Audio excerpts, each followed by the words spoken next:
Boa tarde, Tom. Boa tarde a você que está nos assistindo. Hoje é sexta-feira, ainda tem Balão Geral até as 2 da tarde aqui direto de Vitória da Conquista. Vai acompanhando a gente aqui, arrasta o sofá, chega mais, porque o programa só está começando. A gente começa com a notícia de uma idosa que foi encontrada morta dentro de uma residência ontem à tarde. O fato aconteceu no bairro Alto Marom. Ela foi identificada como Janete Nascimento de Araújo, de 74 anos. A Polícia Civil ainda não sabe o que levou à morte da idosa. Janete foi vista pela última vez há 15 dias. O mau cheiro chamou a atenção de populares e o corpo já estava em estado avançado de decomposição. Não há sinais de arrombamento na entrada da casa, somente em um dos cômodos. Vamos falar agora de utilidade pública. Você aí de casa conhece o orçamento participativo, não? Acompanhe nossa matéria.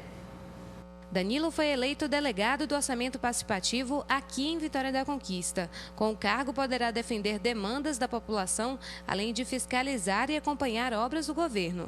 A gente vem fazendo um trabalho ao longo do tempo aí, né? Apesar da idade, mas né, o importante é fazer a defesa da comunidade, principalmente de nossa localidade. E através disso, né, do orçamento participativo, estamos defendendo né, aquelas demandas mais importantes para a localidade. O orçamento participativo já existe no município há quase 18 anos. Com Danilo, cerca de 600 outros delegados são escolhidos pela população. O processo pode ser dividido em 2 etapas. Primeiro são realizadas plenárias populares. A população é informada sobre os recursos da prefeitura disponíveis para aplicar em obras e serviços. A partir daí, a comunidade vai escolher delegados de cada região da cidade e discutir propostas. Na segunda etapa, os delegados se reúnem para aprovar as propostas definitivas através de votação. Um conselho também é montado para ajudar nas atividades. Passado todo este processo, é realizado um congresso, que este ano acontece no dia 7 de novembro. Nós vamos discutir com delegados que foram eleitos em plenárias populares, são lideranças comunitárias, pessoas que, ao contrário, às vezes participam pela primeira vez, e nós temos uma certeza que esses delegados e essas delegadas vão defender com força, com vigor, com disposição, aquelas propostas que foram aprovadas na sua própria plenária, porque eles têm todo interesse que elas vençam no Congresso, que é a instância maior, que envolve todo o município. O secretário ainda explica que a cada 2 anos, novas propostas e novos delegados são eleitos para renovar o processo. Eu considero que a opinião da população, o desejo da população, quando chega localizado, ele está em uma região, está numa determinada comunidade. Mas para nós nos interessa saber coletivo, o de todos, de todas as regiões, seja das regiões urbanas, seja da região rural. Para nós é fundamental que essas pessoas aprendam com as outras e também ensinem as outras. E o governo só tem a ganhar porque desenvolve esse processo tão rico de participação popular que faz com que a gente cada vez erre menos. A pavimentação do bairro Convema 1 é uma das propostas definidas no último congresso de 2013. Mas, segundo a Associação do Bairro, a espera pela obra continua. Ficou como um compromisso já do governo para executar a obra. Agora, tempo o compromisso é durante o governo ser executada. Então, foi feita uma parte lá de cima, ali acima do posto, mas a nossa área aqui ainda não chegou.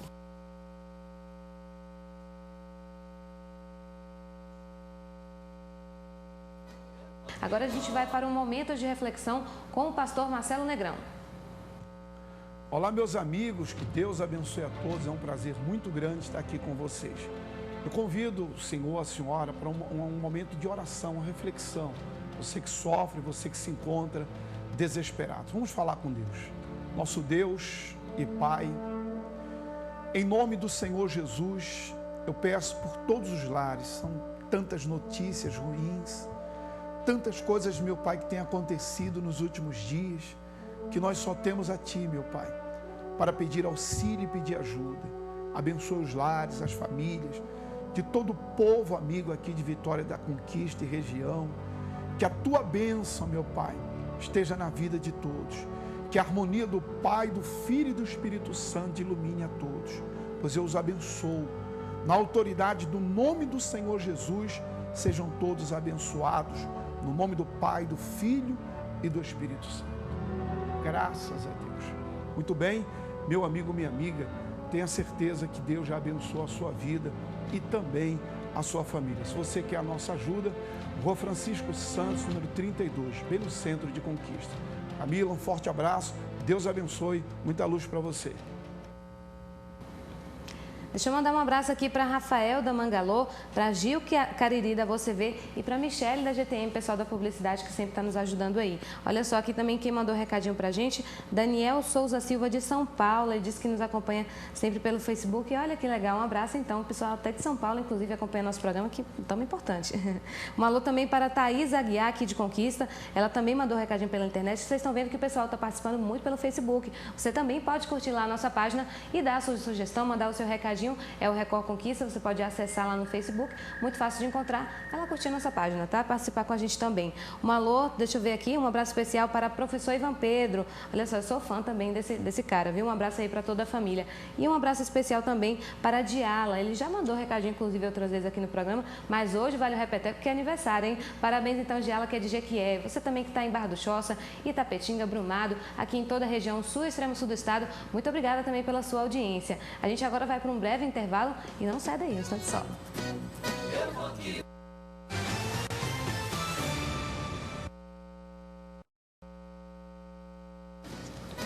Balanço Geral já está de volta e olha só, nós já estamos no Novembro Azul, na campanha do Novembro Azul. Dia 14 é o Dia Mundial de Combate à Diabetes e nós estamos aqui com um convidado especial, ele que é oftalmologista, Jorge Rocha, não é isso, Jorge? Seja bem-vindo, boa tarde. Boa tarde.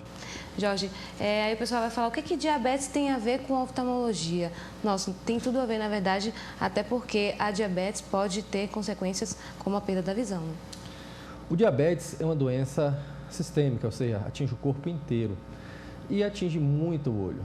Desde fazer você trocar frequentemente o óculos quando o seu açúcar no sangue, sua glicemia está muito alta, quanto a produção de uma catarata bem precoce, causada também por essa açúcar no sangue muito alto, mas principalmente o diabetes vai destruir a visão através de uma doença dentro do olho, lá no fundo do olho, que se chama retinopatia diabética, que é uma doença que, se não tratada devidamente, hoje em 2015, vai levar à cegueira e às vezes irreversível.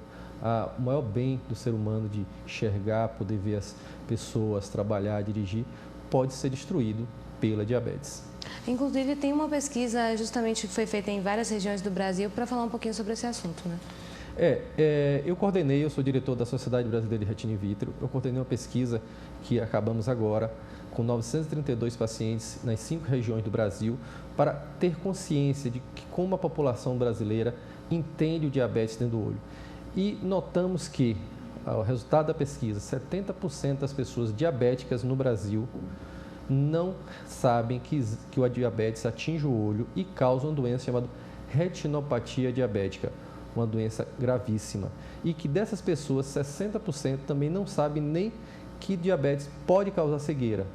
Então, a falta de consciência leva a uma coisa muito grave, que as pessoas evitam de procurar o médico porque acham que a baixa de visão é uma coisa que pode se resolver fácil e nem sempre pode se resolver fácil, no caso, no diabetes. Aí, por exemplo, o pessoal começa a sentir uma dificuldade em enxergar, às vezes acha que pode ser um óculos, não leva muito a sério, mas pode ser uma grave consequência, como o senhor alertou. No Brasil, culturalmente, as pessoas acham que quando você não está enxergando bem, que você vai no oftalmologista e melhora-se o óculos, troca-se o óculos e que você volta a enxergar bem. E isso, grande maioria das vezes, é verdade, mas existem doenças que baixam a visão e que não vai ser resolvido plenamente só com óculos. Então, isso acontece muito frequente no paciente diabético.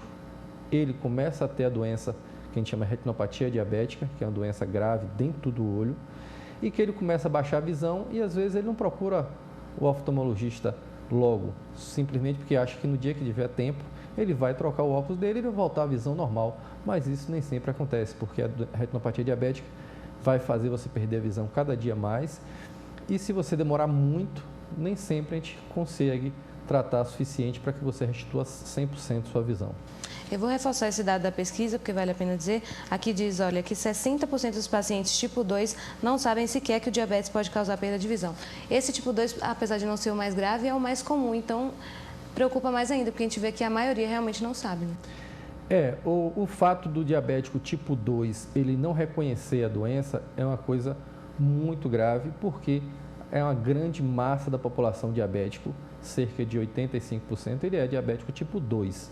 Mas também temos que levar em conta que o diabetes tipo 1, que é o paciente jovem, ele é muito grave, porque ele pode perder a visão mais rápido. Então, os dois têm que ficar cientes. Certo. Agora, no caso do tipo 1, então, já que a gente citou isso, o tipo 1 é o tipo mais grave, mais preocupante. As consequências podem vir mais rápido? O diabetes tipo 1, 90% deles em 10 anos vai ter retinopatia diabética. E porque o diabetes tipo 1 geralmente tem descontroles do açúcar no sangue muito grave, essa retinopatia diabética vem muito grave e às vezes devastadora em um período muito curto. Enquanto o diabético tipo 2 pode levar anos para perder a visão ou até ficar cego pelo retinopatia diabética, o diabetes tipo 1 isso pode acontecer em 3 meses, em 6 meses, porque é uma doença muito mais agressiva, muito mais grave. E essas consequências podem não ser reversíveis, né? Muitas delas, se não forem tratados no tempo precoce, rápido, podem chegar a não ser reversíveis mais, a pessoa ficar cega. Agora, a gente citou algumas vezes aí a retinopatia diabética. O que é de fato a retinopatia e qual é a ligação dela com a diabetes? O diabetes é uma doença que atinge os vasos do corpo inteiro, das pernas, do coração, da cabeça. Dentro do olho, onde a gente enxerga, é uma fina camada, é uma pelezinha dentro do olho que é cheia de vasos. E esses vasos também são atingidos pelo açúcar. Isso que vai sendo destruído esses vasos chama-se retinopatia diabética. Começa o acúmulo de sangue nesses vasos, começa a destruir o vaso. E o vaso, primeiro, ele perde a capacidade de manter o sangue dentro dele, começa a vazar sangue para dentro da retina, começa a ter hemorragia, começa a inchar a retina, que leva a uma coisa chamada edema de mácula, que baixa muito a visão, e faz com que entupa-se os vasos, cria-se vasos anormais, que começa a sangrar e você pode perder a visão, descolar a retina, que é mais grave ainda, e levar a uma cegueira. Acontece nos dois tipos, né? Já que a gente definiu tipos aqui. Acontece nos dois tipos, só que é mais rápido e grave no diabetes tipo 1. Certo. Agora vamos entender aqui. Tem um nome um pouco mais difícil também, mas que acontece, que é o edema de mácula ocular, que é algo mais frequente, né? Como é que é isso? Na retinopatia diabética, uma das formas mais frequentes de você perder a visão é fazendo o edema de mácula. O que é isso? É um inchaço da região central do seu olho. No meio do seu olho tem uma região chamada mácula que permite que você enxergue cores, leia, dirija. E quando os vasos começam a deixar o sangue passar para dentro da retina, inchar essa retina, isso leva você a ver torto, a ver embaçado, a ver manchas e começa cada dia mais vendo menos. Isso é o edema de mácula, aquela região inchada que impede que você consiga ver direito. No caso da catarata, o problema é mais simples de resolver. Como é que funciona? A catarata é outro problema, que é bem mais na frente. Você tem uma lente logo atrás da íris, dessa região colorida no olho, da menina do olho, e que ela perde a transparência. Se ela perder a transparência, hoje se trata com a cirurgia, colocando-se uma nova lente artificial e você volta a enxergar bem. É uma doença totalmente reversível, diferente da retinopatia diabética, porque nas fases finais, quando você tem já atrofia da retina, descolamento de retina, você nem sempre consegue reverter 100%. No início, se reverte 100% e você volta a enxergar bem, mas se você passa muitos anos com a doença progredindo, você perde e não resolve. A gente não consegue restaurar a sua visão. Tirando esse exemplo em que não é reversível, existe tratamento para as outras doenças que nós citamos? Hoje existe muito tratamento para o paciente diabético. Desde inicialmente nós temos o popular laser para o diabético, que é um tratamento muito eficaz. Existe hoje medicamentos chamados antiangiogênicos, que trata muito bem. Existem implantes de corticoides chamados anti-inflamatórios, que também trata bem. E a cirurgia de vitrectomia, que recupera nas fases mais graves parte da sua visão. A gente finaliza então alertando o pessoal sobre a prevenção, que é importante, né? Sempre importante dizer. Prevenção é a melhor forma de prevenir, de tratar. Primeira coisa, tratar bem seu diabetes, controlar o açúcar, que é o causador disso tudo, controlar a pressão alta e frequentemente o oftalmologista, principalmente o especialista em retina, chamado retinólogo, que trata dessa doença chamada retinopatia diabética. A Sociedade Brasileira de Retina criou um site, que é www.vejaparasempre.com.br, que tem informações plenas, com aulas, com vídeos, com bate-papo, falando o que é a retinopatia diabética, quanto é importante prevenir e tratar cedo, ir logo ao médico, porque a cegueira não é necessário acontecer. Você nasceu para enxergar até os últimos anos da sua vida, não é que você está chegando a uma certa idade que vai perder a visão. O correto é você enxergar sempre, o olho foi feito para enxergar, mas precisa se tratar em tempo. É isso mesmo, sempre há tempo de cuidar da nossa saúde. Obrigada pela sua participação. Obrigado. Né? O nosso Balanço Geral fica por aqui. A você que está nos assistindo, um ótimo fim de semana. E não se esqueçam que segunda tem mais. Ao meio-dia com Tom Ribeiro e 1h40 em ponto aqui direto de Vitória da Conquista. Até lá.